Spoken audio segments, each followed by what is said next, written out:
Ladies and gentlemen, good afternoon. It is my hope and prayer that this video is going to find you in good health. Personally, I'm fantastic. The weather is also good here in Kisumu today. Maybe you could let me know where you are watching this video from. I have always opined on this platform, for those who've been here for a long time, that in politics, nothing happens out of mere coincidence. And that everything in politics is normally well planned, well scripted, and executed to achieve a specific political objective. William Ruto and his brigades released a timetable of how they are going to moving forward for this week. A very detailed and elaborate program. And they split themselves in several teams. And Musalia Mudavadi was going to camp in the larger Western Kenya. So Musalia Mudavadi team released the program. And in that program, there was this photo of, there was a banner which they created of, I'm just looking for it, of Mudavadi, Team Kenya Kwanza Western Kenya Tour, beginning on 24th to 27th May. So there's William Ruto at the top there. Then there's Musalia Mudavadi. And then there's Rigathi Gachagua. That photo, most people just took it from the face value.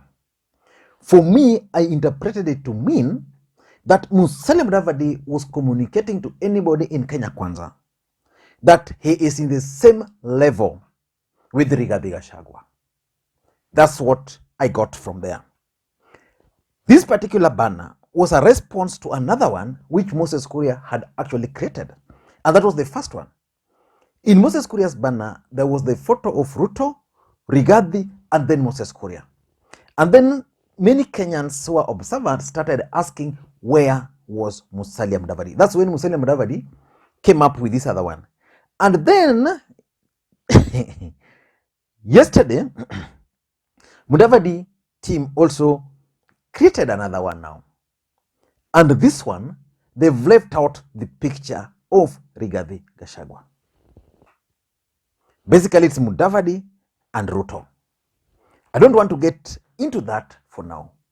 But my point is that there is serious division and fallout within Kenya Kwanza, which is being suppressed at the moment and is likely to explode in the next few weeks, if not days.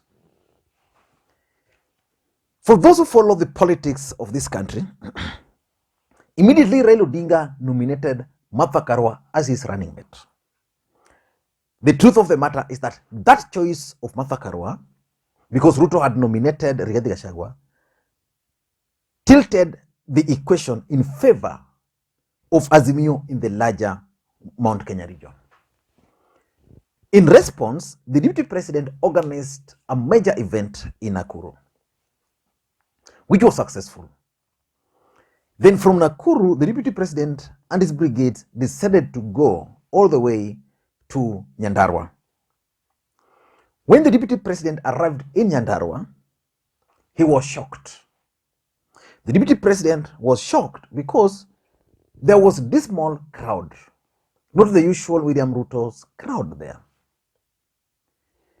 Number two, the UDA candidates who were given a chance to speak at that event were actually shouted down.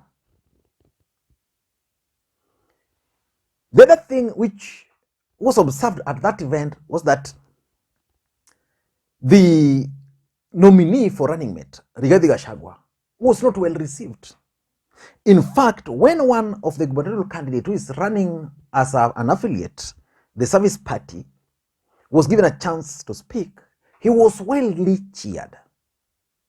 Let your people also not come and campaign for one member of the Kwanza coalition. You that want to electorate. I am beseeching you to allow, and especially my friend Gachagua, not to come and campaign for individuals in Kwanza. But this guy used the occasion to warn William Ruto not to allow Rigathi Gachagua to campaign for for UDA candidates. And then other things, so many things also took place at that event. William Ruto left that event not a very happy man. He then convened a meeting in Karen. That meeting took place on Monday. That meeting, which took place on Monday, was specifically for the UDA candidates. The other affiliate parties from the region who wanted to attend that event, that meeting, were actually locked out at the gate. Because you are told, oh, there's a meeting in Karen, umepata invitation, no, sijapata, okay, let's try our luck. So they were actually locked out. And that move is not sitting down well with the leadership of other affiliate parties from the larger Mount Kenya region. Already, the former governor for Kiambu, William Kabogo, is raising concerns. None other than Mwangi Kiunjuri actually lectured Rigathi Gachagua and warned him not to speak as if he's speaking for William Ruto. Because Rigathi Gachagua had indicated that for them as UDA, they're going to campaign for their candidates because they've heavily invested in the mountain. But the question is, why would William Ruto lock out other parties from his meeting in Karen? In this video, I want to give you reasons why William Ruto decided to lock out Kenya Kwanza affiliate aspirants from his meeting in Karen. Before we do that, in case you are watching this channel for the first time, I want you to take a second or two, click that subscribe button so that next time we produce a video like this, YouTube will automatically notify you. And to the subscribers, I want to continue to thank you guys for your continued support. Because without that support, this channel cannot be where it is. Now, let us begin. Why do you think William Ruto is not keen on working with affiliate parties, especially in the larger Mount Kenya region? And the fact that William Ruto was also keen on attracting other parties to form coalition with, the fallout is also being witnessed beyond the larger Mount Kenya region.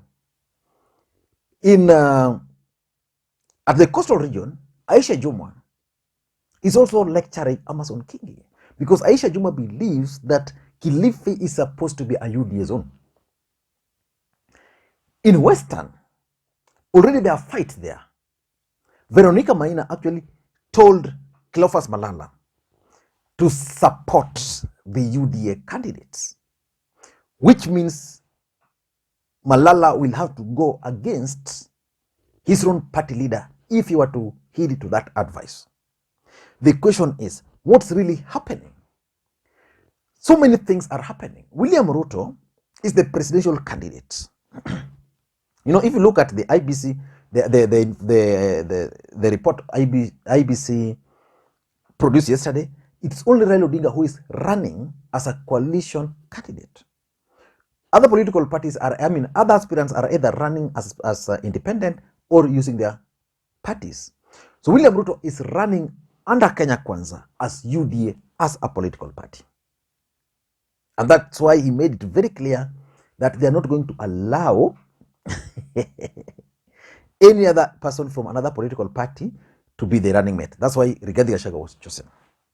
And the fact that Ruto is running as a UDA candidate means the other political parties are going to suffer. Number one, being a presidential candidate means he would be the most likable guy, like if you go to Mount Kenya or even Rift Valley, so that even if there's another political party there, his word and the fact that he will control the microphone. That's why in Nyandarua, he was able to give microphone to his people.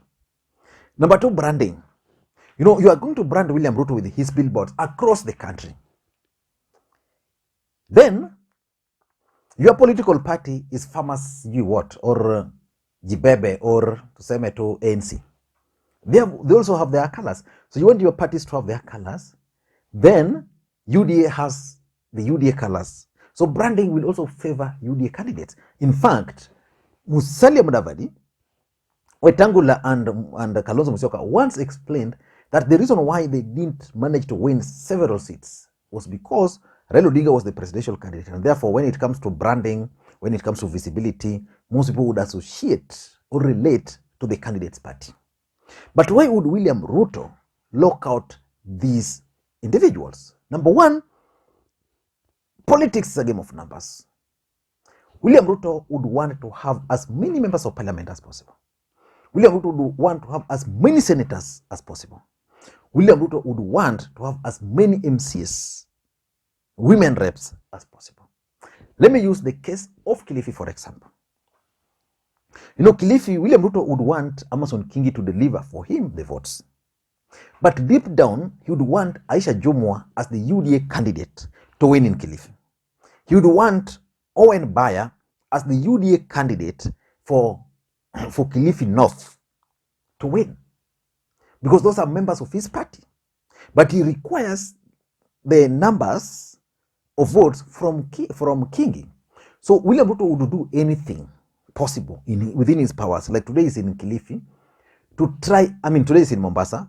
I think he will be in Kilifi for the rallies. The other event will be in Mombasa, because Ruto cannot hold events twice. In fact, there's a lady called Caroline Caro who challenged me that I was struggling to explain why Ruto is holding economic forum in this place and then another one there. Ruto cannot organize economic event here and then proceed with a series of rallies. He can't do that. I know why, and I explained. So you would want to have numbers in parliament. The only way to have numbers in parliament is if you are sure your candidates are doing well. William Ruto was actually in Nyandarua, and then he observed that UDA candidates are not faring well. That other affiliate parties and their candidates were better. The reception he received was lukewarm. So William Ruto had to convene meetings with his people and ask them what really transpired that day. And William Ruto was told that the first thing which has happened is that Jubilee as a political party is keen on Laikipia, and therefore they've really campaigned in that region. The other thing is that they believe that the way some nominations were done, there's certain people who are awarded the certificate unfairly, and therefore they have become unpopular. So they were just trying in-house to figure out how William Ruto can make those UDA candidates win. So that was the reason why he had to lock out these other guys. But these other guys are also carrying the burden of delivering the votes to him. They feel that if Ruto were to meet these guys, minus them, it's also a bad signal for them. So that's number one, numbers. Number two, I also think that William Ruto is also figuring out the best way he can campaign for his candidates without interfering or without the other affiliate parties feeling that they're being sidelined. And that's why the meeting at Karen was low-key. It was never shared publicly. So the truth is, after William Ruto saw whatever is happening, because William Ruto, is proactive. It's not like Raila Odinga or Uhuru Kenyatta. When he sees things not going his way, he would try to find solution. So he went and met with these people. Then probably they came up with a strategy that this is how we are going to campaign, especially for our UDA candidates. Number three, William Ruto met with these guys, and this is the truth, to discuss the impact of these affiliate parties on UDA. Because before these affiliate parties were allowed, William Ruto initially was not keen on having these affiliate parties form or join UDA. He wanted just UDA. But because politics is about interest, he allowed Mudavadi and Weta to get in, formed Kenya Kwanza. Then he realized that Uhuru was making good progress in the mountain, and politics being a perceptional game, he needed people like Moses Kuria, he needed people like William Kabogo right inside him. So this has really impacted on the influence of UDA as a political party in that region. So the thing is, they were discussing how can we, as a party, go around all this without interfering with our coalition. And lastly, I think it's also about funding. You know, some of these guys, I'm sure, told Ruto that, you know, for us, you are not able to mobilize. Why? We didn't have money. Okay, but I released some money, no? It never reached us. So I think the issue of campaign funding, especially for these aspirants, was also discussed. And I want to assure you that Ruto is going to start funding some of these aspirants. And just like Uhuru is doing to Jubilee candidates. In fact, Jubilee candidates in the mountain are well oiled. And I've started seeing them. Putting on in their banners the photos of Raila Odinga and Martha Karua, which means the impact of Martha Karua. I don't know what you think. That's my take. Thank you, guys. My next video, which is coming up later, is 5 counties giving Raila Odinga sleepless nights. Until that time, bye-bye.